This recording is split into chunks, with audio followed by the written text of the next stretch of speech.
much. Good afternoon all. Welcome to Young India Academy online classes. So మీకు VRO దానిని మనం గ్రామ పరిపాలనా అధికారులుగా పిలుస్తున్నాం. త్వరలో మన తెలంగాణలో ఈ యొక్క VRO లేదా GPOకి సంబంధించినటువంటి నోటిఫికేషన్ విడుదల కాబోతుంది. సో దీంట్లో భాగంగా మనము యంగ్ ఇండియా అకాడమీ ఆధ్వర్యంలో ఒక ఆన్లైన్ బ్యాచ్ను ప్రారంభించడం జరిగింది. సో ఈ బ్యాచ్ అనేటువంటిది మీకు జస్ట్ ఈ VRO GPOకి సంబంధించిన కంప్లీట్ కోర్స్ 150 మార్కుల పేపర్ని జస్ట్ 999కి అందిస్తున్నాం. క్లాసెస్ అనేది ఫస్ట్ క్లాసెస్ అనేటువంటిది స్టార్ట్ చేసాము. మీకు కంప్లీట్ సిలబస్ అనేటువంటిది మీకు బోధించడం జరుగుతుంది. సో 999కి అందిస్తున్నాము. ఓకే, దీంట్లో మీకు general studies and secretarial abilities ఈ రెండు కూడా బోధిస్తాం. ఇది 75 మార్క్స్కి ఉంది, ఇది 75 మార్క్స్కి ఉంది. ఓవరాల్గా 150 మార్కులకు ఉంది.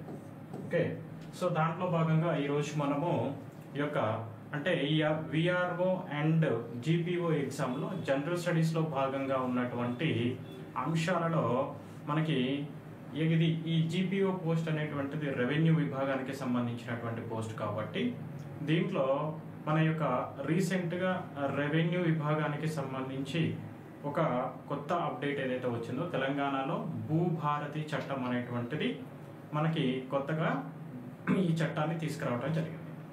ఈ చట్టాన్ని అమలు చేసేటువంటి అధికారులుగా గ్రామ స్థాయిలో ఈ యొక్క GPO అధికారులే ఉంటారు, గ్రామ పరిపాలనా అధికారులు. సో వారు MRO కింద పనిచేస్తూ ఈ భూ యాజమాన్య హక్కులకు సంబంధించినటువంటి విషయాలపైన వాళ్ళు ఈ యొక్క రికార్డ్స్ని మెయింటైన్ చేయాల్సినటువంటి బాధ్యత ఉంటుంది. కాబట్టి ఈ చట్టం పైన మనకి ఎగ్జామ్లో కూడా GSలో 75 మార్కుల్లో ఎక్కువ మెజారిటీ క్వశ్చన్స్ అడగడానికి అవకాశం ఉంటుంది. సరే, జనరల్ స్టడీస్లో రిమైనింగ్ సబ్జెక్ట్స్ అన్నీ ఉన్నాయి. సో వాటితో పాటు ఈ భూభారతి చట్టం సంబంధించి కూడా ఎగ్జామ్స్లో క్వశ్చన్స్ అడుగుతారు. సో వాటికి సంబంధించి ఆల్రెడీ నేను ఒక ఇంట్రడక్షన్ క్లాస్ మీకు చెప్పాను. సో రేపటి నుంచి రెగ్యులర్గా మీకు లైవ్ ప్లస్ రికార్డెడ్ క్లాసెస్ అందుబాటులో ఉంచుతాము. సో ఈ క్లాసెస్లో ఆన్లైన్ క్లాసెస్లో జాయిన్ కావాలనుకునేటువంటి విద్యార్థులు కింద మీకు ఈ యొక్క వీడియో కింద లింక్ ఇస్తున్నాను. దాన్ని మీరు లింక్ ద్వారా మన సంస్థ యంగ్ ఇండియా అకాడమీ యాప్ని డౌన్లోడ్ చేసుకోండి. అలానే వాట్సాప్ ఛానల్ కూడా ఉంది. సో ఆ వాట్సాప్ ఛానల్లో కూడా మీరు వాట్సాప్ గ్రూప్లో కూడా జాయిన్ అవ్వండి. సో తద్వారా రెగ్యులర్గా మీకు ఆన్లైన్ క్లాసెస్ అనేటువంటివి వస్తాయి. సో దీనికి సంబంధించి అంటే మనకి ఈ భూభారతి చట్టము అనేటువంటిది 2025లో చేశారు. సో తెలంగాణ భూభారతి చట్టము, అలానే మనకి భూమిపై హక్కుల రికార్డు చట్టము 2025 అని చెప్తున్నాం. ఓకేనా, మీకు గత క్లాస్లో చెప్పాను ఈ చట్టం ఎప్పుడు ఆమోదం పొందింది, ఎప్పుడు అమల్లోకి వచ్చింది, ఏంటి దాని ప్రత్యేకత అనేటువంటిది. సో ఈ చట్టము మనము జనరల్గా ఏం చెప్తున్నాము, తెలంగాణ. సో ఇది ఇంట్రొడక్షన్ క్లాస్ తర్వాత ఇది first class for Telangana Bhubharati చట్టానికి సంబంధించింది. సో మన ఎగ్జామ్ పాయింట్ ఆఫ్ వ్యూలో ఈ చట్టాన్ని మనం ఎలా నేర్చుకోవాలి, ఏ అంశాలు ఇంపార్టెంట్ అనేటువంటిది చూద్దాం. సో ఇది తెలంగాణ భూభారతి చట్టం అనేటువంటిది భూభారతి చట్టము 2025 అంటున్నారు.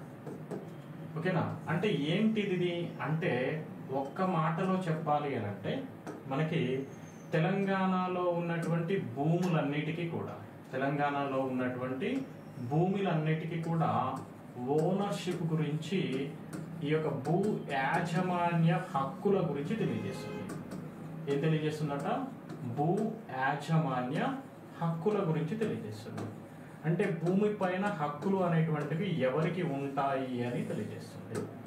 ఓకేనా, భూమి పైన హక్కులు అనేటువంటివి ఎవరికి ఉంటాయి అని తెలియజేస్తుంది. ఈ భూమి పైన హక్కులు అనేటువంటివి గత ప్రభుత్వంలో ఈ స్థానంలో తెలంగాణ భూభారతి చట్టం అనేటువంటి స్థానంలో ధరణి చట్టం ఉంది. ఓకేనా, ధరణి చట్టము 2020 ఉంది. ఓకే, ఈ ధరణి చట్టంలో కూడా అనేక సమస్యలు వచ్చాయి. ఏ సమస్యలు వచ్చాయి అనేది చూద్దాం. ధరణి చట్టంలో వచ్చినటువంటి సమస్యలు ఏంటి, ఆ సమస్యలని భూభారతి చట్టంలో ఏ విధంగా పరిష్కరించడానికి ఇక్కడ ఈ చట్టంలో పొందుపరిచినటువంటి అంశాలు ఏంటి అనేటువంటిది కూడా చూద్దాం. ఓకే, ఈ ధరణి చట్టం 2020లో రూపొందించినటువంటి ఈ ధరణి చట్టాన్ని తిరిగి వీళ్ళు మనకి ధరణి చట్టాన్ని తిరిగి సవరిస్తూ కొత్తగా తెలంగాణ భూభారతి చట్టం అనేటువంటిది తెలంగాణలో తీసుకురావటం జరిగింది. అయితే ఇవి ఏమని చెప్పుకుంటున్నాము, భూమిపై యాజమాన్య హక్కులని రైతులకి అందించడం కోసం ఈ యొక్క కొత్త చట్టాన్ని తీసుకురావటం జరిగింది. అయితే ఇక్కడ అసలు ఈ యొక్క తెలంగాణ భూభారతి చట్టము నేర్చుకునే ముందు మనం ఏమంటున్నాము, భూమిపై యాజమాన్య హక్కులు అనేటువంటిది ఎవరికి చెందుతాయి అనేటువంటిది ఒక పెద్ద క్వశ్చన్ గా ఉంటుంది మనకి దేశవ్యాప్తంగా కూడా. అది ఇక్కడ విషయం ఏంటి అంటే, జనరల్ గా వీటిని ఆర్ఓఆర్ చట్టాలు అంటారు. ఆర్ఓఆర్ చట్టాలు అని అంటారు. అంటే రికార్డ్ ఆఫ్ రైట్స్ యాక్ట్ అంటారు. రికార్డ్ ఆఫ్ రైట్స్ యాక్ట్ అని చెప్తారు. అది భూభారతి చట్టమైన, ధరణి చట్టమైన, అంతకుముందు తెలంగాణలో ఉన్నటువంటి భూమి యాజమాన్య హక్కులకు సంబంధించిన చట్టాలైనా, లేదా తెలంగాణలో ఉమ్మడి ఆంధ్రప్రదేశ్లో ఉన్నటువంటి భూ యాజమాన్య హక్కులకు సంబంధించినటువంటి చట్టాలైనా కానీ వాటన్నిటిని కూడా జనరల్గా పిలవటం ఆర్ఓఆర్ చట్టము అని అంటారు. చాలా మందికి ఈ చట్టాలపైన అవగాహన ఉండదు. ఓకేనా? సో అయితే ఇక్కడ ఏమంటున్నాము, తెలంగాణ భూభారతి చట్ట ప్రకారం కానీ, ధరణి చట్ట ప్రకారం కానీ, లేదా ఇంతకు ముందు ఉన్నటువంటి ఆర్ఓఆర్ చట్టాల ప్రకారం కానీ, తెలంగాణలో కానీ దేశవ్యాప్తంగా కానీ భూమిల పైన యాజమాన్య హక్కు అనేటువంటిది ఎవరికి ఉంటుంది అంటే, మనం గమనించాల్సిన విషయం ఏంటంటే, భూమి పైన సర్వోన్నత భూ యాజమాన్యపు హక్కు అనేటువంటిది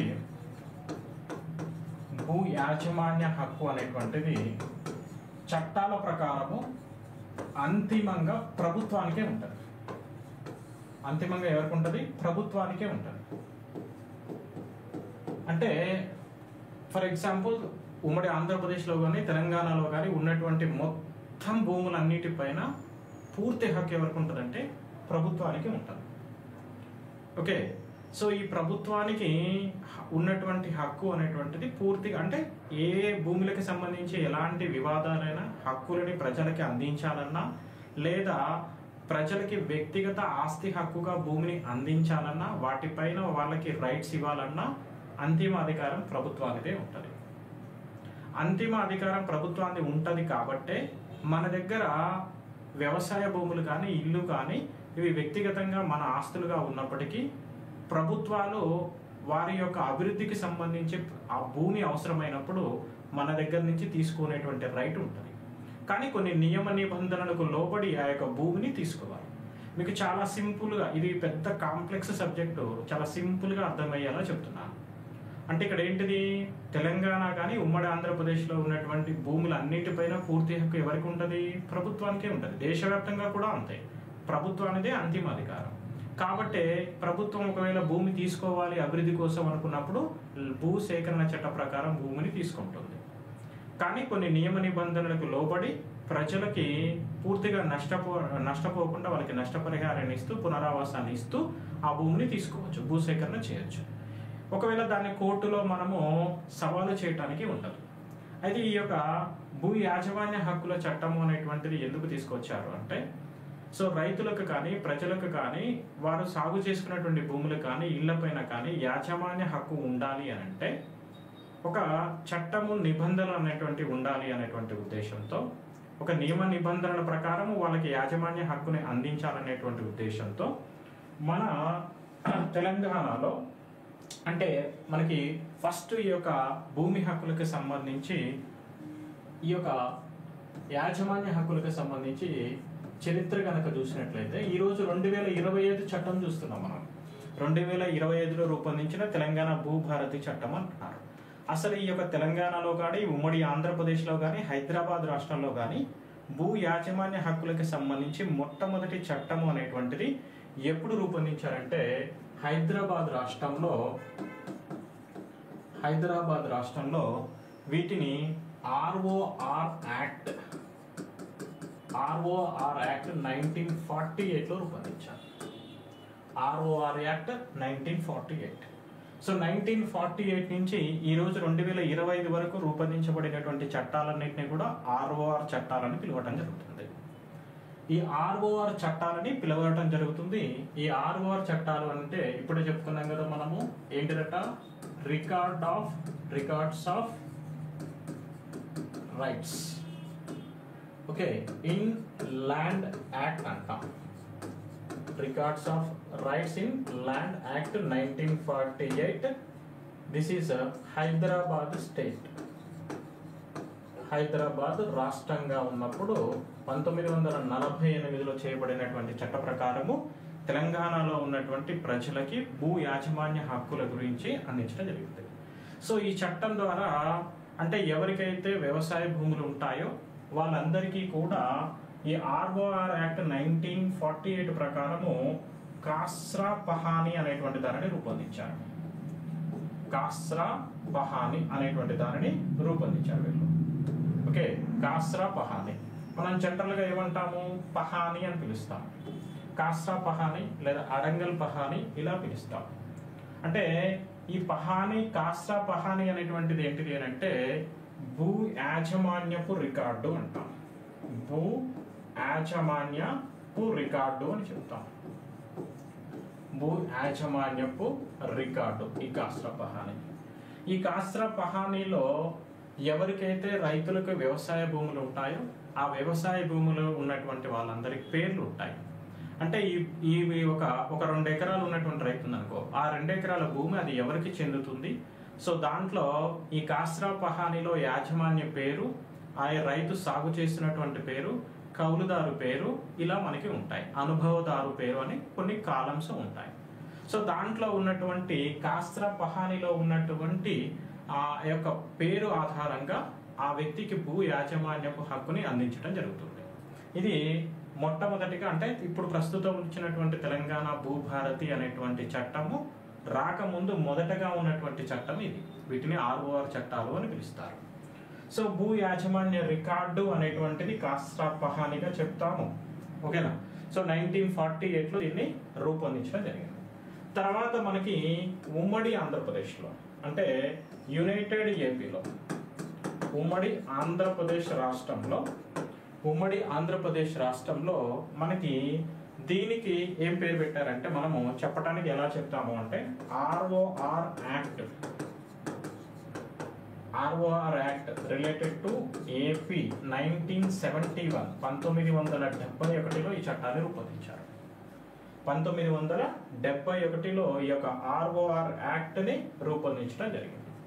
అంటే మనకి ఆర్ఓఆర్ యాక్ట్కి సంబంధించి దీన్ని ఎలా పిలుస్తారు అంటే ఆంధ్రప్రదేశ్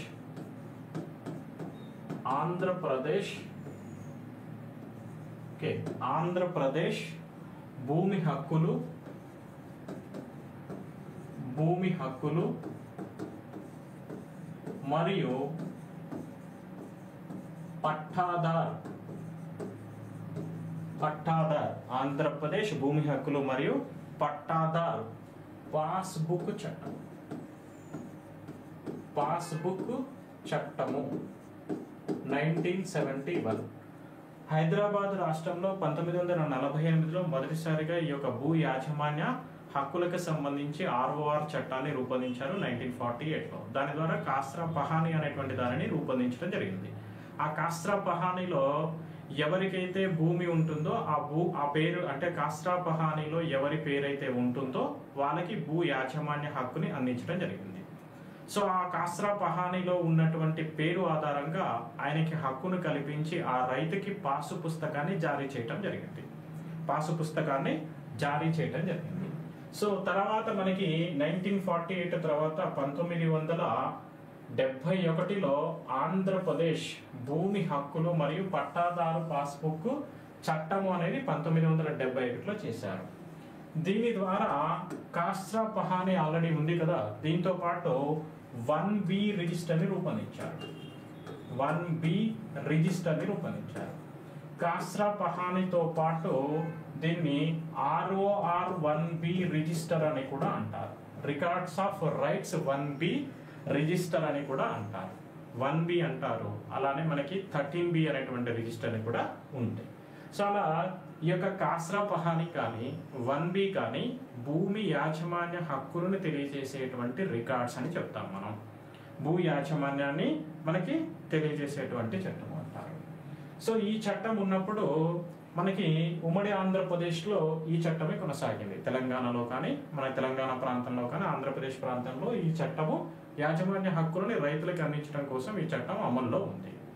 అయితే ఈ చట్టంలో కూడా కొన్ని లోపాలు ఉన్నాయి అనేటువంటి ఉద్దేశంతో ఈ భూ వివాదాలు అనేకం తలెత్తడంతో సో తెలంగాణ రాష్ట్రం ఏర్పడాక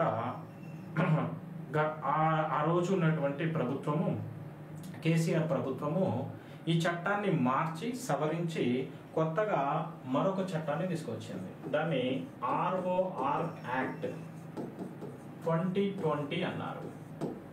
ROR act 2020 in Telangana. Okay, so దీనినే ధరణి చట్టం అని కూడా చెప్పారు. ధరణి చట్టం 2020లో తీసుకొచ్చారు చట్టాన్ని, ధరణి చట్టం. సో ఈ ధరణి చట్టం ఏదైతే ఉందో మనకి 2020లో తీసుకొచ్చిన దాని ప్రకారం వీళ్ళు ఒక ధరణి పోర్టల్ అనేటువంటి దాన్ని కూడా క్రియేట్ చేశారు. ధరణి అనేటువంటి ఒక ఆన్లైన్ పోర్టల్. అంటే సో అంతకుముందు వరకు మొత్తం కూడా పేపర్ మీద ఉండేటువంటి వాటిని అన్నింటినీ కూడా ఏం చేశారంటే డిజిటలైజ్ చేసి మనకి ఆల్రెడీ కొంతవరకు మాత్రమే ఆన్లైన్లో ఉండేది. తర్వాత కొంత పూర్తి స్థాయిలో ఆన్లైన్ చేద్దాము, డిజిటలైజ్ చేద్దామని ఒక ధరణి అనేటువంటి పోర్టల్ని తీసుకురావడం జరిగింది. సో దీని ద్వారా, ఈ ధరణి చట్టం ద్వారా రైతులకి భూ యాజమాన్య హక్కులను అందించడానికి ప్రయత్నించారు. ఓకేనా? సో అయితే ఈ ధరణి చట్టము, ధరణి పోర్టల్ అనేటువంటిది అనేక వివాదాలకి ఇది తెరలేసింది. సో అనేక వివాదాలకి తెరలేపటం వలన ఏమైంది అంటే రైతుల యొక్క యాజమాన్య హక్కులు ఎవరికి చెందుతాయి భూమి అనేటువంటిది పెద్ద ప్రశ్నార్థకంగా మారింది. సో అనేక మంది రైతులు ఈ ధరణి అనేటువంటి చట్టంలో దాదాపు 33 మాడ్యూల్స్ని క్రియేట్ చేశారు. ఈ 33 మాడ్యూల్స్ని ప్రజలు అర్థం చేసుకోలేకపోవడం వలన రైతులకి సంక్లిష్టంగా మారింది. అలానే ఏదైనా వివాదం తలెత్తితే ఆ వివాదాన్ని ఖచ్చితంగా కోర్టులోనే పరిష్కరించుకోవాలి అనేటువంటిది ఈ చట్టంలో రూపొందించారు. సో చిన్నకారు రైతు, సన్నకారు రైతు, ఎకరము, 2 ఎకరాలు, 3 ఎకరాలు ఉన్నటువంటి రైతులు వీళ్ళు కోర్టులకు వెళ్ళి వివాదాలను పరిష్కరించుకునేటువంటి ఆర్థిక స్తోమతను కలిగి ఉండరు. అలానే వీళ్ళు తిరగలేక, ఇటు వ్యవసాయం చేసుకోలేక, దీనిపైన వేరే వ్యక్తులు యాజమాన్య హక్కులను పొందటం వలన, కబ్జా చేసుకోవటం వలన, సో ఎప్పటి నుంచో వీళ్ళు వ్యవసాయం అదే భూమి పైన చేస్తున్నప్పటికీ సో రికార్డుల్లో మాత్రం వేరే వాళ్ళ పేర్లు రావటం వలన ఇలా అనేక రకాల సమస్యలకు తావైంది. అలానే సో ఒకటి ఏంటిది, రైతులకి యాజమాన్య హక్కులని రికార్డులలో ఇవ్వటము, భూమిపైన ఒకరుంటే రికార్డులో ఒకరున్నారు. అలానే రికార్డులో కబ్జాదారులు కూడా వచ్చారు, భూమిపైన సాగు చేస్తున్నటువంటి నిజమైన రైతులు కాకుండా. అదొక సమస్య. ఇలా అనేక సమస్యలు ఉన్నాయి, చెప్పుకుంటూ పోతే వాటిని కూడా చూద్దాం ఏ సమస్యలు ఉన్నాయి. అలానే ఇంకో కొన్ని ఇంపార్టెంట్ సమస్యలు ఏంటి అని అంటే, సో 38E ప్రకారము ఈ ఇనాం భూములు అనేటువంటిది వారసత్వ ఇనాం భూములు అనేటువంటిది వచ్చాయి అనుకోండి ఒక రైతుకి. ఆ ఇనాం భూములని వాళ్ళకి, ఒక రైతు ఇనాం భూములు అని అంటే ఏంటిది, ఏదైనా సేవ చేసినప్పుడు కొంతమంది వ్యక్తులకి సో 38E అనేటువంటి సర్టిఫికెట్ క్రింద భూములను ఇచ్చేవారు. సేవ చేసినటువంటి ప్రతిఫలంగా ఇనాం భూములు ఇచ్చేవారు. ఆ ఇనాం భూములని కూడా ఈ రికార్డ్స్ ఆఫ్ రైట్స్, అంటే ఈ భూ యాజమాన్య హక్కుల రికార్డులో నమోదు చేయడానికి కరెక్ట్గా రూల్స్ అండ్ రెగ్యులేషన్స్ ఈ యొక్క ధరణి చట్టంలో లేవు. అలానే వక్ఫ్ భూములని దీంట్లో ఎంటర్ చేయడానికి కానీ కరెక్ట్గా రూల్స్ అండ్ రెగ్యులేషన్స్ లేవు. ఇలా అనేక వివాదాలు ఉన్నాయి, ఒకటని కాదు చాలా వివాదాలు ఉన్నాయి. సో ఆ వివాదాల్లో వెళ్ళే ముందు ఒకసారి మనం ఏం చేసుకున్నాము, సో ఈ యొక్క భూ యాజమాన్య హక్కులకి సంబంధించి మొదటగా ఎప్పుడు చట్టం ఉంది, 1948లో చట్టం ఉంది. తర్వాత సెకండ్ చట్టం ఎప్పుడు ఉంది అని చెప్పుకున్నాము, ఆంధ్రప్రదేశ్ భూమి హక్కులు మరియు పట్టాదారు పాస్బుక్ చట్టం 1970. దాని తర్వాత వచ్చినటువంటి చట్టం ROR చట్టం 2020లో చేశారు ఇన్ తెలంగాణ. దానిని records of rights act in Telangana లేదా ధరణి చట్టం అంటున్నారు. దాన్నే ధరణి పోర్టల్ అని కూడా అంటున్నారు. దీంట్లో 33 మాడ్యూల్స్ ఉన్నాయి. సో ఇది కూడా వివాదాలకు తలెత్తడంతో సో మనకి కొత్తగా వచ్చినటువంటి యొక్క కాంగ్రెస్ ప్రభుత్వము మనకి ఈ ధరణి చట్టం స్థానంలో మరొక కొత్త చట్టాన్ని తీసుకొచ్చింది. అదే మనం ఇప్పుడు చర్చించుకుంటున్నటువంటి భూభారతి చట్టం. సో ఇలా ధరణి చట్టం వలన అనేక వివాదాలకి సమస్యలు అనేటువంటివి రైతులు ఎదుర్కొంటున్నారు. కాబట్టి వాటిని పరిష్కరించేటువంటి నేపథ్యంలో కాంగ్రెస్ ప్రభుత్వము మనకి ఈ యొక్క నూతన తెలంగాణ భూభారతి చట్టం అనేటువంటిది ఈ ధరణి చట్టం స్థానంలో తీసుకొచ్చింది. సో దాని యొక్క పూర్తి పేర్లు కూడా గుర్తుపెట్టుకోవాలి, ఫుల్ నేమ్ కూడా చట్టానికి సంబంధించి. సో దీనిని మనం ఏమన్నారు అని అంటే ఇది కూడా ఆర్ఓఆర్ చట్టం అనే చెప్తాం. ఇవన్నీ కూడా ఆర్ఓఆర్ చట్టాలు అంటారు. రికార్డ్స్ ఆఫ్ రైట్స్ అని అంటాం, రికార్డ్స్ ఆఫ్ రైట్స్ యాక్ట్స్ అని చెప్తాం వీటిని, ఆర్ఓఆర్ చట్టాలు. సో అలానే సో ఇది సెకండ్గా చెప్పుకుంటాం, ఇది థర్డ్గా చెప్పుకుంటాము, ఫోర్త్ది చూద్దాం. సో ఫోర్త్ది అంటే యాజమాన్య హక్కులకి సంబంధించినటువంటి చట్టాలు. ఇవి కాక ఇనాంకి స్పెషల్గా చట్టం ఉంటుంది, అసైన్డ్ భూములకి స్పెషల్గా చట్టం ఉంటాయి. సో అవి కాకుండా ఇవి యాజమాన్య హక్కులకి మనకి రికార్డ్స్ ఆఫ్ రైట్స్ అంటారు, అందుకనే ఓకేనా. సో ఆ రికార్డ్స్లో మనకి హక్కుల గురించి ప్రస్తావించేటువంటి చట్టాలుగా చెప్తాం, లేదా ఆర్ఓఆర్ చట్టాలు అంటాం. అలా సో ఈ ధరణి స్థానంలో తీసుకొచ్చినటువంటి చట్టం ఏంటిదంటే తెలంగాణ భూభారతి చట్టము అని చేశారు. తెలంగాణ భూభారతి చట్టము 2025, తెలంగాణ భూభారతి చట్టం 2025. దీనిని records of rights in land Telangana act అంటున్నారు, తెలంగాణ యాక్ట్ అని పిలుస్తున్నారు. తెలంగాణ యాక్ట్ 2025 అంటున్నారు. ఈ చట్టంలో అనేక సెక్షన్స్ ఉన్నాయి. నెక్స్ట్ ఫర్దర్ క్లాసెస్ సెక్షన్స్ గురించి మాట్లాడదాం. సో ఎగ్జామ్ పాయింట్ ఆఫ్ లో ఏ అంశాలు అడుగుతాడు అని అంటాడు.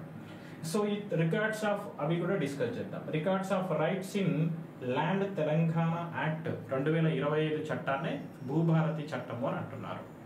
సో ఈ చట్టము మనకి జనవరిలో చట్ట రూపంలోకి వచ్చింది, ఆమోదం పొందింది. తర్వాత ఏప్రిల్ 14న రేవంత్ రెడ్డి గారు ప్రతిష్టాత్మకంగా ఈ యొక్క చట్టాన్ని కూడా అమలు చేయడం జరిగింది. సో ఈ యొక్క భూభారతి చట్టంని మనకి భూభారతి చట్టము లేదా records of rights in land Telangana act అనేటువంటిది 2025 చట్టాన్ని ఏప్రిల్ 14 నుంచి అమల్లోకి తీసుకొచ్చి జూన్ 2 వరకు తెలంగాణ అవతరణ దినోత్సవం వరకు దీనిని కొన్ని జిల్లాలలో, ఒక 4 జిల్లాలలో, మనకి కొన్ని మండలాలలో, అలానే కొన్ని జిల్లాలలో పైలట్ ప్రాజెక్టుగా ప్రారంభించడం జరిగింది. ప్రారంభించారు. ఓకే, అసలు ఈ చట్టాలు ఏంటి అనేది చూశాక చట్టంలో ఉన్నటువంటి అసలు మన తెలంగాణలో ఏం చట్టాలు ఉన్నాయి భూ యాజమాన్య హక్కులను అందించడం కోసం. సో మీరు గ్రామ పరిపాలన అధికారులుగా రేపు విఆర్ఓలుగా లేదా జీపీఓలుగా అక్కడ సెలెక్ట్ అయినప్పుడు మీరు ఈ చట్టాన్ని అమలు చేసి ఈ యొక్క రైతులకి రికార్డ్స్ ఆఫ్ రైట్స్ని అందించాల్సినటువంటి అవసరం ఉంటుంది అండర్ సూపర్విజన్ ఆఫ్ ఎంఆర్ఓ. అయితే సో అంతకుముందు ఉన్నటువంటి చట్టంలో లోపాలేంటి, ప్రస్తుత చట్టంలో ఉన్నటువంటి ఆ లోపాలను ఎలా సరిదిద్దారు అనేటువంటి అంశాలను కూడా మనం చూడాల్సి ఉంటుంది. ఓకేనా. సో ఇది పైలట్ ప్రాజెక్టుగా తీసుకురావటం జరిగింది. ఈ పైలట్ ప్రాజెక్టుని జూన్ 2 కల్లా మనము ఎఫెక్టివ్గా తెలంగాణ మొత్తం కూడా అమలు చేయాలి అని అనుకుంటున్నాను. అప్పటి వరకు పైలట్ ప్రాజెక్టుగా ఉంటుంది. జూన్ 2 తర్వాత ఎఫెక్టివ్గా దీన్ని అమలు చేయాలి అనేటువంటి ఉద్దేశంతో దీనిని ప్రారంభించడం జరిగింది. ఓకేనా. సో ఇవన్నీ కూడా ఏంటి అంటే మన తెలంగాణలో కానీ ఉమ్మడి ఆంధ్రప్రదేశ్లో కానీ ఇప్పటి వరకు రైతులకు భూ యాజమాన్యపు హక్కులను అందించడం కోసం ఉన్నటువంటి చట్టాలు. సో ఈ చట్టంలో భాగంగా మనకి భూభారతి పోర్టల్ని తీసుకొచ్చారు. భూభారతి పోర్టల్ అంటే ఒక ఆన్లైన్ వేదికని కూడా తీసుకురావడం జరిగింది. సో ఈ ఆన్లైన్ వేదిక ద్వారా ఏం చేశారంటే ల్యాండ్స్ మొత్తాన్ని, తెలంగాణలో ఉన్నటువంటి ల్యాండ్స్ మొత్తాన్ని డిజిటలైజేషన్ చేస్తారు. అలానే ల్యాండ్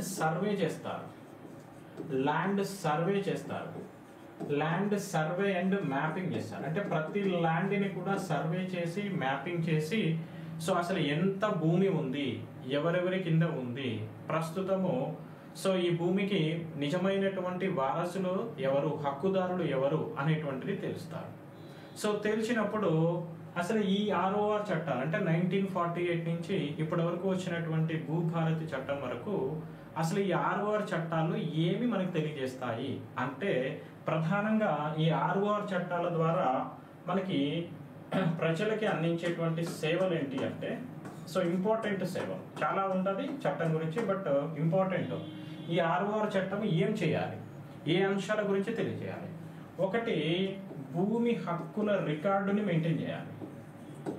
అసలు భూమి పైన హక్కులు అనేటువంటిది ఎవరికి ఉంటాయి అనేటువంటిది భూమి హక్కుల పైన రికార్డుని మెయింటైన్ చేయాలి. దాన్ని రికార్డ్స్ ఆఫ్ రైట్స్ బుక్ అంటున్నారు. ROR చట్ట ప్రకారము ROR బుక్ ని మెయింటైన్ చేయాల్సి ఉంటుంది. దాన్ని భూమి హక్కుల రికార్డు అని కూడా అంటారు. అలానే ఇది మొదటి అంశం. ఈ ROR చట్టంలో మనకి ఏ అంశాలు అనేటువంటిది, ఏ అంశాలు ఉండాలి, ఏ అంశాలు మనకి ఇంపార్టెంట్ అనేది. అలానే ఒకవేళ ఈ భూమి హక్కుల రికార్డులలో ఏమైనా వివాదాలు, తప్పులు తలెత్తాయి అనుకోండి, తప్పులు తలెత్తితే వాటిని సవరించే వెసులుబాటు ఉండాలి. సవరించేటువంటి వెసులుబాటు ఉండాలి. ఇక్కడే సమస్య ఎదుర్కొన్నారు రైతులు. ధరణి చట్టంలో ఈ రికార్డులో ఒకవేళ ఏమైనా తప్పులు వచ్చాయి, నిజంగా యాజమాన్యపు ఆ రైతుకి ఆ హక్కు అనేటువంటిది, ఓనర్షిప్ అనేటువంటిది ఇవ్వలేదు, వేరే వాళ్ళ పేర్లు ఈ యొక్క రికార్డ్స్లో వచ్చింది, ల్యాండ్ రికార్డ్స్లో నిజమైనటువంటి రైతుది కాకుండా వేరే అతని పేరు వచ్చింది, 13Bలో ఆయన పేరు లేదు, లేదా మనకి 1Bలో అతని పేరు లేదు అనుకోండి, అప్పుడు ఆ భూమి అతనిది అని చెప్పలేము. సో ఈ భూమిలో కాస్త్రా పహాని, ఇంతకుముందు చెప్పుకున్నట్టు కాస్త్రా పహానిలో కానీ 1Bలో కానీ 13Bలో కానీ ఎవరి పేర్లు అయితే వస్తాయో వాళ్ళకే ఇది మీ భూమి అని చెప్పి రిజిస్ట్రేషన్ చేయడానికి అవకాశం ఉంటుంది. సో మరొకసారి చెప్తున్నాను. సో ఏమిటి అట, కాస్త్రా పహాని, దీన్ని అడంగల్ పహాని అని కూడా అంటారు. సో కాస్త్రా పహాని అనేటువంటిది ఒకటి. అలానే 1B రిజిస్టర్ లేదా 13B రిజిస్టర్. సో కాస్త్రా పహానీలో 1B రిజిస్టర్లో 13B రిజిస్టర్లో ఇలా భూమి హక్కులకి సంబంధించినటువంటి రికార్డులలో ఎవరి పేర్లు అయితే ఉంటాయో ROR రికార్డులో వాళ్ళకే భూమి పైన హక్కును కలిగి ఉంటారు. సో వాళ్ళకి మనము చట్ట ప్రకారము ఈ రికార్డుల్లో ఉన్నటువంటి దాని ఆధారంగా వారికి ఏమి ఇష్యూ చేస్తారు అని అంటే మనకి రిజిస్ట్రేషన్ చేసేటువంటి అవకాశం ఉంటుంది. సో రిజిస్ట్రేషన్ చేసుకోవచ్చు దీంట్లో ఉన్న దాని ప్రకారం. అలానే వీళ్ళ పేరు మీద పాస్ పుస్తకాలు ఇస్తారు, పాస్ బుక్స్ ఇస్తారు. అంటే భూమి ఎవరికి చెందుతుంది అని చెప్పడానికి ఆధారాలు ఏంటి అంటే ఇవే ఆధారాలు. సో వాళ్ళ పేరు మీద పాస్ బుక్స్ వస్తాయి. కానీ కొంతమంది అన్యాయంగా వాళ్ళు సాగులో లేకపోయినా కబ్జా చేసుకుంటూ, లేదా వాళ్ళకి సర్వే అనేటువంటిది సర్వే నెంబర్లు తప్పుగా పడటం వలన, సో ఇక్కడ ఉన్నటువంటి భూమి ఇంకొక దగ్గర చూపించడం వలన వాళ్ళు ఈ 1B రిజిస్టర్లోకి 13B రిజిస్టర్లోకి ROR రికార్డ్స్లోకి వచ్చేసారు. సో నిజమైన రైతుకి, సాగు చేసినటువంటి రైతుకు కాకుండా ఎవరైతే వీళ్ళలో తప్పుడు పేర్లు వచ్చాయో వాళ్ళకే ఈ యొక్క పాస్బుక్స్ ఇష్యూ అయినవి. సో రైతు ఏమో లబోదిబో అని మొత్తుకుంటున్నాడు. సో వీళ్ళ పేర్లు పాస్బుక్స్లోకి ఎట్లా వచ్చాయి, వీళ్ళ పేరు మీద రిజిస్ట్రేషన్ ఎట్లా చేస్తున్నారు, అసలు 13Bలో తప్పులు వచ్చాయి, 1Bలో తప్పులు వచ్చాయి, మరి వీటిని సవరించే అధికారం ఎలా ఉంటుంది అని చూశారు. అయితే వీటిని సవరించేటప్పుడు సమస్య ఎక్కడ ఏర్పడింది అంటే ధరణి పోర్టల్లో సవరించేటువంటి అధికారం పూర్తిగా సివిల్ కోర్టులకు అప్పచెప్పారు. అంటే పాత చట్టంలో అంటే మనం ఏదైతే మనము 1971 ROR యాక్ట్ ఏదైతే ఉందో, అంటే 2020 కంటే ముందు, 2020 ధరణి రాకంటే ముందు 1971 ప్రకారము, పాత చట్ట ప్రకారము ఎలా ఉండేదంటే ఒకవేళ తప్పులు వచ్చాయి, రిజిస్టర్లో తప్పులు ఉన్నాయి, 1Bలో నేనే లేదా వేరే అతని దగ్గర భూమి కొనుక్కున్నప్పుడు నాకు యాజమాన్య హక్కు ట్రాన్స్ఫర్ కావాలి అన్నప్పుడు ఎవరికి అందించాలి అన్నప్పుడు ఒక సమస్య వస్తుంది. సో మనకి ఆస్తి హక్కు అనేటువంటిది ట్రాన్స్ఫర్ అవ్వాలి. ఆ భూమి పైన ఆస్తి హక్కు అనేటువంటిది ట్రాన్స్ఫర్ కావాలి అన్నప్పుడు ఇంతకుముందు ఏం చేసేవాళ్ళంటే సో MRO దగ్గర రిజిస్ట్రేషన్ చేసుకోవటము అలా ఉండేది. ఒకవేళ ఏమైనా వివాదాలు తెల్లెత్తాయి, సమస్య రికార్డ్స్లో తప్పులు వచ్చాయి, తప్పులు వస్తే మనం MRO దగ్గర అర్జీ పెట్టుకునేవాళ్ళు. అలానే RDOకి అధికారం ఉండేది, కలెక్టర్కి అధికారం ఉండేది. కానీ ధరణి చట్టంలో వచ్చాక సమస్య ఏమైంది అని అంటే ఈ రికార్డుల్లో ఉన్నటువంటి తప్పులని సవరించేటువంటి అధికారము రెవెన్యూ అధికారులకు లేకుండా పోయింది. రెవెన్యూ అధికారులకు ఇవ్వలేదు. వాళ్ళు ఎవరికి ఇచ్చారు? సివిల్ కోర్టుకి ఇచ్చారు. సివిల్ కోర్టులోనే వివాదాలను పరిష్కరించుకోవాలి. కోర్టులలో రైతులు, చిన్న సన్నకారు రైతులు వివాదాలను పరిష్కరించుకోవడం అనేటువంటిది ఖరీదైనటువంటి అంశం. వాళ్ళు పంటలు పండించుకోవటం, సాగు చేయటం, దాంట్లో వచ్చినటువంటి పంట సాగు చేసుకోవటమే చాలా కష్టంగా ఉంటుంది భారతదేశంలో. అలానే తెలంగాణ, ఉమ్మడి ఆంధ్రప్రదేశ్లో ఉన్నటువంటి రైతులకి ఇదే పెద్ద సమస్య. మళ్ళీ సాగే కష్టం, పంట పండిస్తేనే దానికి ఒక ధర రాదు, మద్దతు రాదు, పెట్టిన పెట్టుబడి రాదు. మళ్ళీ పైగా ఈ సమస్యలు చాలా ఉన్నట్టు, రుణాలు చాలా ఉన్నట్టు, ఈ అప్పుల బాధ భరించలేక ఆత్మహత్యలు చేసుకోవటం చాలదన్నట్టు. మరి కొత్త సమస్య ఏంటిది అంటే అసలు ఈ భూమి ఎవరికి చెందుతుంది అనేది యాజమాన్యానికి సంబంధించి ఒక పెద్ద సమస్య. సో కాబట్టి ఈ ధరణి చట్టంలో అప్పుడు ఏంటిది, అనేక మంది రైతులు వివాదాల్లో ఇరుక్కొని వాళ్ళ పేరు మీద వాళ్ళకి హక్కులు రాక విలవిలలాడిపోయి రెవెన్యూ అధికారుల చుట్టూ తిరిగి, ఎంఆర్ఓ ఆఫీసు, కలెక్టర్ ఆఫీసుల చుట్టూ తిరిగి వాళ్ళు విసిగి వేసారిపోయారు. అలా రైతులు కానీ, ఇనాం భూముల ద్వారా వచ్చిన వాళ్ళు కానీ, ఇతర మార్గాల ద్వారా భూములు కొనుక్కున్నటువంటి వాళ్ళకి కానీ ఈ హక్కులు అనేటువంటివి చాలా ఒక గందరగోళాన్ని సృష్టించింది. కాబట్టి కొత్తగా ఇప్పుడు భూభారతి చట్టం తీసుకొచ్చారు కదా, ROR యాక్ట్ 2025 ప్రకారము ఏం చేశారంటే, మీకు సింపుల్గా అర్థమయ్యేటటువంటి విషయాలు చెప్తున్నాను. ఈ అధికారాన్ని తిరిగి ఏం చేశారంటే రెవెన్యూ అధికారులకు అప్పచెప్పారు. అవునా, ఒకవేళ రికార్డులో నీ పేరు తప్పు పట్టింది, నీదే భూమి, నువ్వే సాగు చేసుకున్నావు అనుకోండి, నువ్వేం చేయొచ్చు, ఎంఆర్ఓకి అప్పీల్ చేసుకోవచ్చు. ఎంఆర్ఓకి అర్జీ పెట్టుకుని, అయ్యా నా భూమి ఇది, దాంట్లో తప్పు పడింది, నేనే ఎప్పటి నుంచో సాగు చేసుకుంటున్నా అంటే ఈయన విచారణ చేయవచ్చు. ఇంతకుముందు ధరణి చట్టంలో ఆ ఎంక్వైరీ లేదు. ఒకవేళ ఎవడైనా వచ్చి ఈ భూమి నాదు అని అంటే 13Bలోకి ఆ పేరు ఎక్కిస్తే అది వాడిదే అయ్యేది. సరైనటువంటి విచారణ అనేటువంటిది జరగలేదు. అది 38E సర్టిఫికెట్ ఇనాం భూములకు కూడా ఎంక్వైరీ అనేది జరగలేదు. అలానే ఒక 30 ఎకరాల భూమి ఒకరికి ఉంది, ఆ 30 ఎకరాలని వారసులు పంచుకోవాలి. ఒక తండ్రికి ఒక 30 ఎకరాల భూమి ఉంటే పిల్లలకి పంచుకోవాలి. ఆ పిల్లలకి ఇచ్చేటప్పుడు కూడా ఎంక్వైరీ చేయకుండా ఎవరు ఆఫీస్కి వచ్చి రిజిస్ట్రేషన్ చేసుకుంటే వాళ్ళకి ఇచ్చారు. ఇంకొక వారసుడు వచ్చి అట్లా దాంట్లో నాకు కూడా భాగం ఉంటుంది, మా అన్నలే లేదా మా తమ్ముళ్ళే ఎలా చేయించుకుంటారు అన్నప్పుడు సమగ్రమైనటువంటి విచారణ చేయకుండానే ఈ మ్యూటేషన్ చేశారు వారసులకి. అది కూడా ఒక సమస్య. ఇలాంటి ఒక సమస్యలు ఉన్నాయి. ఆ సమస్యలు ఏంటనేది కూడా మనము ధరణిలో ఉన్న లోపాలు ఏంటి అనేది కూడా ఒకసారి మనము క్లియర్గా లిస్ట్ అవుట్ చేసుకున్నాం. అవి చాలా ఇంపార్టెంట్. ఎంఆర్ఓకి ఏం చేయొచ్చు, మనము తప్పులు ఏమైనా దొరికితే ఇలా ఏమైనా 1Bలో కానీ, కాస్త్రా పహానీలో కానీ, ROR రికార్డ్స్లో కానీ మన పేర్లు తప్పుగా దొరికినట్టయితే యాజమాన్య హక్కుని మనకి ఇవ్వాలి, నేనే నిజమైనటువంటి వారసుని, హక్కుదారుని అన్నప్పుడు ఎంఆర్ఓకి అర్జీ పెట్టుకోవచ్చు. ఒకవేళ ఎంఆర్ఓని అక్కడ పూర్తి స్థాయిలో సమగ్ర విచారణ జరిపి కాకపోతే RDO దగ్గరికి వెళ్ళవచ్చు. RDO దగ్గర కూడా ఒకవేళ మన సమస్యకి పరిష్కారం దొరకకపోతే కలెక్టర్ దగ్గరికి వెళ్ళవచ్చు.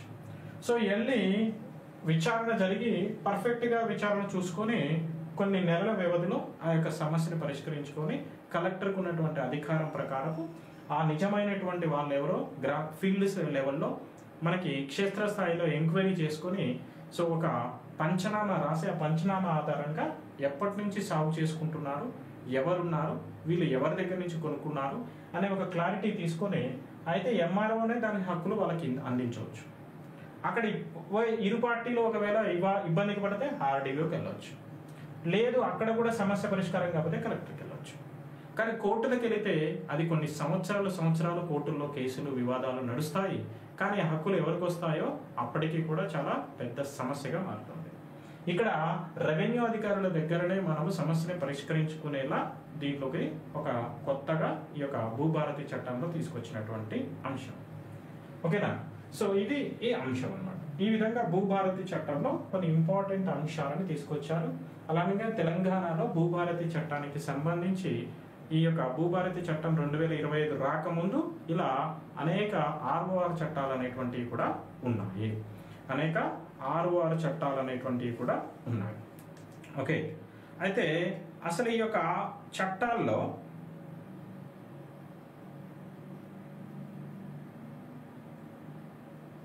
ఓకేనా, ఇలా చట్టాల్లో ఇప్పుడు ఈ యొక్క తెలంగాణ భూభారతి చట్టము రాకముందు మనకి అసలు ఈ భూమి పైన హక్కులు అనేటువంటిది ఎవరికి ఉంటుంది అనుకున్నాము అంటే ఈ చట్టాలన్నింటిలో కూడా చెప్పినటువంటి అంశం ఏంటంటే భూమి పైన హక్కు పూర్తి స్థాయిలో సర్వోన్నత అధికారం ప్రభుత్వానికే ఉంటుంది. కానీ సో వ్యక్తుల దగ్గర మాత్రం వ్యక్తిగత ఆస్తిగా ఉన్నప్పుడు, రైతుల దగ్గర ఉన్నప్పుడు వాళ్ళకి ఈ యొక్క ఆస్తి హక్కులని లేదా భూ యాజమాన్యపు హక్కులని అందించాలి అన్నప్పుడు సో ఈ చట్టాల ప్రకారం వాళ్ళకి అందించడం జరుగుతుంది. ఓకేనా, వీటిలో తప్పులు రాకుండా చూడటం అనేది జరుగుతుంది. ఓకేనా, అయితే ఇక్కడ ఒక ఇంపార్టెంట్ అంశం ఏంటంటే సో అలానే ఈ ధరణి అనేటువంటిది తీసుకొచ్చినప్పుడు వీళ్ళు ఏం చేశారు అని అంటే ఇంతకంటే ముందు ఓకే ఈ ధరణి అనేటువంటి చట్టంలో ఉన్నటువంటి ప్రధానమైనటువంటి సమస్యల గురించి మాట్లాడుకున్నాం కదా. సో ఈ ధరణి చట్టంలో వచ్చినటువంటి కొన్ని సమస్యలు ఏంటియో చూద్దాం. భూభారతి చట్టం అనేటువంటి చట్టంలో ఉన్నటువంటి అంశాలు ఏంటియో చూసే ముందు ధరణిలో మనకి ఏ అంశాలు ఎక్కువగా వివాదాస్పదంగా అయినాయి అనేది. ఓకేనా, సో అయితే ఇక్కడ ధరణి చట్టంలో ఉన్నటువంటి మేజర్ ఇష్యూస్ ఏంటి అట, ఒకటి ఇప్పుడే మనం చెప్పుకున్నట్టు రికార్డులో తప్పులు తలెత్తితే వాటిని సవరించే అధికారము, తప్పులు తలెత్తితే సవరించే అధికారము రెవెన్యూ అధికారులకు లేకపోవడం. ఇది మేజర్ సమస్య. రెవెన్యూ అధికారులకు లేదు. రెవెన్యూ అధికారులకు లేదు. ఎవరికి ఉంది? కోర్టులకు ఉంది. కోర్టులకే ఉంది. ఇది పెద్ద సమస్య. కోర్టులోకి పోతే సో ఆ ఖర్చులు కానీ ఓకే లీగల్గా ఫైట్ చేయలేరు. రైతులు చిన్న సన్నకారు రైతులు ఫైట్ చేయలేరు. ఇది ఒక పెద్ద సమస్య ఉంది. సో అంటే ఏ వివాదానికైనా సరే చిన్న తప్పులైనా సరే ఏ వివాదానికైనా ఎక్కడికి వెళ్ళాలి? సివిల్ కోర్టులకే వెళ్ళాలి అనటం. సివిల్ కోర్టులకే వెళ్ళాలి అంటే ప్రభుత్వాధికారుల దగ్గర సవరణలు చేసుకోవటం అనేటువంటిది సాధ్యం కాకుండా ఉంది. అలానే ఇంకొక మేజర్ సమస్య ఏంటిదంటే సాదా బాయినామాలు దాదాపు కొన్ని లక్షలలో ఉన్నాయి. సాదా బాయినామా దాదాపుగా 10 లక్షల పైగా సాదా బైనామా కాగితాలు ఉన్నాయి. ఈ సాదా బైనామాలని రిజిస్ట్రేషన్ చేయటానికి సరైనటువంటి రూల్స్ అండ్ రెగ్యులేషన్స్ అనేటువంటివి ధరణిలో లేవు. వీటన్నిటిని పక్కకు పడేశారు. అంటే ఒకప్పుడు అగ్రిమెంట్ రాసుకోవటము, రిజిస్ట్రేషన్ డాక్యుమెంట్ చేసుకోవటము అనేటువంటిది లేదు. సో అప్పట్లో ఏంటిది? తాళ్ళు పెట్టి కొలుసుకునేవాళ్ళు. సర్వేయరు ఇట్లా ఇప్పుడంటే డిజిటల్ సర్వేయర్ ఉన్నారు. కానీ అప్పుడు ఎలా ఉండేది? తాళ్ళు పెట్టుకొని కొలుసుకొని ఇక్కడి నుంచి ఇక్కడి వరకు నా భూమి, ఇక్కడి నుంచి ఇక్కడి వరకు నా భూమి అని కొన్ని సంవత్సరాల పాటు అలానే ఆ భూమి పైన వాళ్ళ తర్వాత వాళ్ళ వారసులు చేసుకున్నారు.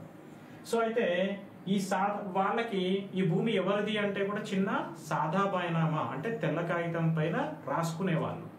ఇలా ఈ భూమిని పలానా వ్యక్తికి అమ్మాడు, దీని యొక్క ధర ఇంత, దీని యొక్క విస్తీర్ణం ఇంత, దీనికి సాక్షులు అని ఒక తెల్ల కాగితం పైన రాసుకునేవాళ్ళు. దానిని ఏమంటున్నారు? సాదా బైనామా అంటున్నారు. సాదా బైనామాలు అంటున్నారు. ఈ సాదా బైనామాలని కాగితాలు ఉన్నటువంటి వాళ్ళు సరే ఇప్పుడు అంతా డిజిటలైజ్ అయింది, పాస్బుక్స్ ఇవ్వాలి, ధరణి పోర్టల్లో వాళ్ళ యొక్క పేర్లు రావాలి అంటే ఈ భూమి నీది అని చెప్పడానికి నీ దగ్గర ఏం కాగితాలు ఉన్నాయో తీసుకురా అంటే ఈ సాదా బైనామా కాగితాలు ఉన్నటువంటి వాళ్ళు దాదాపు 10 లక్షలకు పైన ఉన్నారు తెలంగాణలో. సో వీళ్ళని రిజిస్ట్రేషన్ చేయడానికి సరైన రూల్స్ అండ్ రెగ్యులేషన్స్ అనేవి ధరణిలో లేవు. ఇది కూడా పెద్ద సమస్య. ఒక వ్యవస్థ లేదు. మరి ఈ సాదా బైనామాలని ఎలా కన్సిడర్ చేయాలి, క్షేత్రస్థాయిలో ఎలా పరిశీలించాలి అనేటువంటిది ఒక వ్యవస్థ లేదు. సో దీన్ని కూడా భూభారతి చట్టంలో వాళ్ళకి సో వీళ్ళని రిజిస్ట్రేషన్కి కూడా ఒక వ్యవస్థని క్రియేట్ చేశారు. అలానే మనకి పార్ట్ బిలో చేర్చినటువంటి ఆర్ఓఆర్ చట్టము, ఆర్ఓఆర్ యాక్ట్ 1971 ప్రకారం ఏర్పాటు చేసిన పార్ట్ బి అనేటువంటిది ఒక రికార్డ్స్లో ఒక భాగము. ఈ పార్ట్ బిలో చేర్చినటువంటి దాదాపు 18 లక్షల మంది 18 లక్షల ఎకరాల భూమికి 18 లక్షల ఎకరాల భూమికి సంబంధించి 18 లక్షల ఎకరాల భూమిని ధరణిలో చేర్చడానికి పార్ట్ బిలో ఉన్నటువంటి వాళ్ళని, ఈ పార్ట్ బిలో మెన్షన్ చేసినటువంటి వ్యక్తులందరినీ ధరణిలో చేర్చడానికి దాదాపు ఎన్ని ఎకరాలు 18 లక్షల ఎకరాల భూమికి సంబంధించి ఈ ధరణి పోర్టల్లో ఆన్లైన్ చేసి దాంట్లో చేర్చడానికి ఒక వ్యవస్థ కానీ రూల్స్ అండ్ రెగ్యులేషన్స్ కానీ లేవు. సో ఇక్కడ కూడా అనేక వివాదాలు తలెత్తాయి. అసలు ఏ ప్రాతిపదికన వీళ్ళని మనము సో వీళ్ళకి భూమి హక్కులు అందించాలి అనేటువంటిది కూడా ఇది కూడా సార్ట్అవుట్ చేయలేదు. సో రికార్డులు తప్పులున్నా సార్ట్అవుట్ చేయలేదు. అందరినీ కూడా సివిల్ కోర్టుకి వెళ్ళమని చెప్పారు. అలానే సాదా బైనామాలు ఉన్నటువంటి వాళ్ళకు కూడా వాళ్ళ పరిస్థితి కూడా క్లారిటీ లేకుండా ఉంది. అలానే పార్ట్ బిలో ఉన్నటువంటి 18 లక్షల ఎకరాలని డిజిటలైజ్ చేసి ధరణిలో హక్కులను అందించాలి అన్న కూడా సరైనటువంటి వ్యవస్థ లేదు. అక్కడ కూడా వివాదాలు తలెత్తాయి. సో దీనితో పాటు ఇలా కొన్ని ఇంపార్టెంట్ అంశాలు వచ్చాయి. సో 38E సర్టిఫికేట్ ప్రకారము ఇనాం భూములు వచ్చాయి. సో ఈ ఇనాం భూములని కూడా రిజిస్ట్రేషన్ చేయడానికి ఒక కరెక్ట్ వ్యవస్థ కానీ అసలు హక్కులు ఎవరికి చెందుతాయి అనేటువంటిది కూడా సరైనటువంటి ఈ యొక్క 38E సర్టిఫికేట్ ద్వారా పొందినటువంటి ఇనాం భూములని క్రమబద్ధీకరణ చేయడానికి కూడా వాళ్ళకి ఒక రూల్స్ అండ్ రెగ్యులేషన్స్ అనేటువంటిది ప్రాపర్గా లేవు. ఇది కూడా పెద్ద వివాదమైంది. అలానే అసైన్డ్ భూముల చట్టం ద్వారా క్రమబద్ధీకరణ చేయాలన్నా ఒకవేళ అసైన్డ్ భూములు అనేటువంటిది ఎవరికైనా ప్రభుత్వం భూములు కేటాయించింది.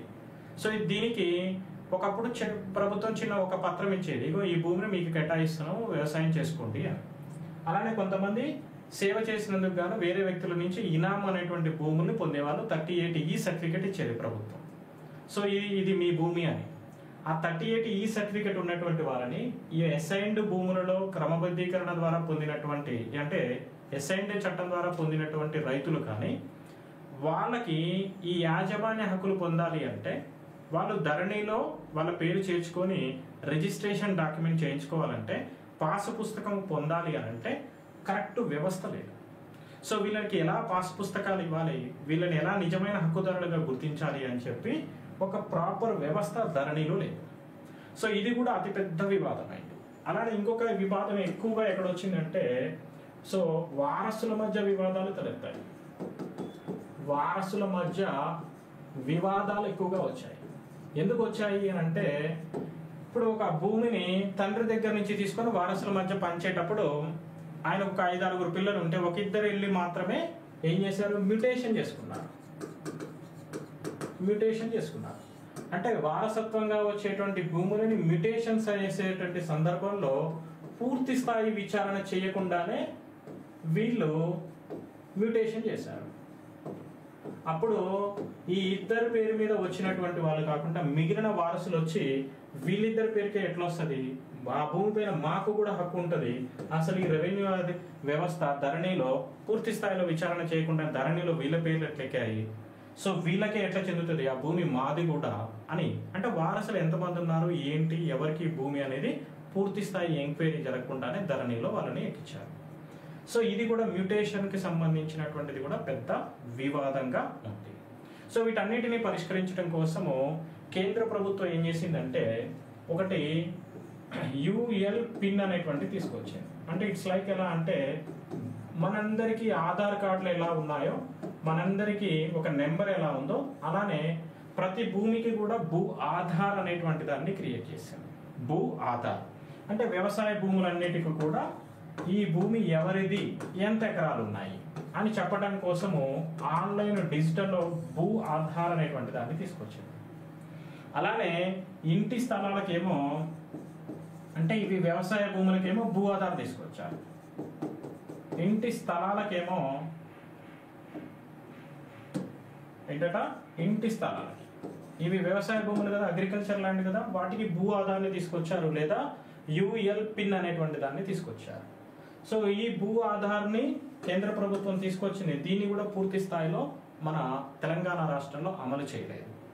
అలానే ఈ యొక్క ఇంటి స్థలాలకు సంబంధించి ఆస్తి కార్డులను ప్రకటించింది, ఆస్తి కార్డులను అందజేయాలని సూచించింది. ఇవి దాదాపు దేశంలో అనేక రాష్ట్రాలలో ఇవి అమలవుతున్నాయి, భూ ఆధార్ కార్డులు అలానే ఇంటి స్థలాలకి ఆస్తి కార్డులు. సో నేను అని చెప్పడానికి నాకు ఆధార్ కార్డు ఉంది, నాకు నెంబర్ ఉంది, నేను ఏం పని చేసినా ఎంత సంపాదించినా దాని ద్వారా ఆధార్ కార్డు ద్వారా చెప్పగలుగుతాను. అలానే భూ ఆధార్ ఉందనుకో, అసలు ఇక నిజమైన హక్కుదారు ఎవరు, ఈయన నుంచి ఇంకెవరికి ట్రాన్స్ఫర్ అయ్యింది, రేపు ఎవరికైనా అమ్మిండి అనుకో ఆయనకి ట్రాన్స్ఫర్ కావాలి అంటే ఈ భూ ఆధార్లో క్లియర్ ఇన్ఫర్మేషన్ ఉంటుంది. దీన్ని అనేక రాష్ట్రాలు అమలు చేస్తున్నాయి. అక్కడ భూ వివాదాలు చాలా తక్కువగా ఉన్నాయి. కానీ మన తెలంగాణలో ఇది పూర్తిగా అమలు కాకుండా ఈ ధరణి అనేటువంటిది ఒక కొత్త దాన్ని తీసుకొచ్చారు. అలానే ఈ రెండింటిని జారీ చేయడానికి మన దగ్గర ఒక రూల్స్ అండ్ రెగ్యులేషన్స్ కానీ సరైనటువంటి వ్యవస్థ కానీ లేదు.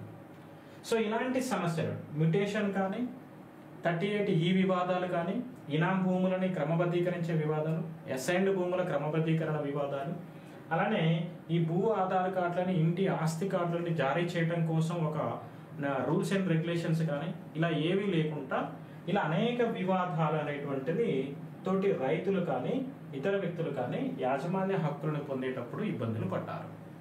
ఓకేనా? సో ఇవి ప్రధాన సమస్యలు. సో ఈ ప్రధాన సమస్యలన్నిటినీ పరిష్కరించడంలో భాగంగా ప్రజాపాలనలో భాగంగా మనకి కాంగ్రెస్ ప్రభుత్వం 2025 ఏప్రిల్ 14న తెలంగాణ భూభారతి అనేటువంటి చట్టాన్ని తీసుకొచ్చింది. సో ఈ చట్టంలో ఏమున్నాయి, మరి ఈ వివాదాలను ఎలా పరిష్కరించింది, సో ఈ వివాదాలకి ఆన్సర్ చేయడానికి ఏ సెక్షన్లని రూపొందించింది. ఒక ధరణి చట్టంలో 33 మాడ్యూల్స్ ఉన్నాయి. సో వాటిని 3 మాడ్యూల్స్కి కుదించి కొత్తగా ఈ ధరణి చట్టంలో కొన్ని సెక్షన్లని రూపొందించింది.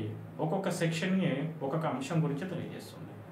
అసలు ఈ వివాదాలకి సంబంధించి వీటన్నిటిని అడ్రస్ చేస్తూ కొత్తగా చట్టాన్ని తీసుకొచ్చారు. సో ఆ చట్టం క్షేత్రస్థాయిలో ఎలా అమలు అవుతుంది ఏంటి అనేది పైలట్ ప్రాజెక్ట్లో భాగంగా చెక్ చేయడం జరుగుతుంది. సో తెలంగాణ భూభారతి చట్టాన్ని మనము దాంట్లో ఉన్నటువంటి అంశాన్ని పూర్తి స్థాయికి సంబంధించిన అంశాలని ఆ సెక్షన్లు ఎన్ని సెక్షన్లు ఉన్నాయి, వాటిలో ఏ అంశాలను రూపొందించారు అనేటువంటిది నెక్స్ట్ క్లాస్లో చర్చిద్దాం. అలానే జనరల్ స్టడీస్కి సంబంధించి ఇతర క్లాసులు కూడా ప్రారంభమవుతాయి.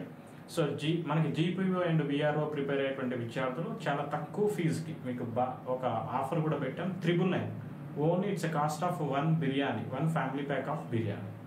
సో 999 అంటే మనం బయటికి వెళ్ళి బిర్యానీ తింటే అయిపోతుంది. దిల్సుఖ్ నగర్లో కానీ అశోక్ నగర్లో కానీ సో మన డిస్ట్రిక్ట్స్లో ప్రిపేర్ అయినప్పుడు సింపుల్గా ఫ్రెండ్స్ తోటి వెళ్ళి ఒక చిన్న పార్టీ లాగా సెలబ్రేట్ చేసుకొని వచ్చిన 1000 రూపీస్ అయిపోతాయి. బట్ 1000 రూపీస్కి వర్తిగా వాల్యుబుల్గా మీకు ఇన్ఫర్మేషన్ అనేది చెప్తాము. సో మిమ్మల్ని ఖచ్చితంగా ప్రభుత్వ ఉద్యోగం తీర్చిదిద్దేటువంటి బాధ్యత యంగ్ ఇండియా అకాడమీకి ఉంటుంది. సో ఈ వీడియో కింద ఇచ్చినటువంటి డిస్క్రిప్షన్ ద్వారా మన యాప్ని డౌన్లోడ్ చేసుకొని డైరెక్ట్గా అడ్మిషన్ పొందండి. అలానే మీకు ఇక్కడ ఇంకొక అంశాన్ని కూడా ఇచ్చాను. ఇంకొక ఇంపార్టెంట్ అంశం ఏంటంటే వాట్సాప్ గ్రూప్లో జాయిన్ అవ్వండి. ఫుల్ అప్డేట్స్ అనేటువంటిది ఎగ్జామ్ వరకు కూడా అందిస్తాం. Thank you. రేపటి క్లాస్లో మళ్ళీ కలుద్దాం. ఓకేనా? So next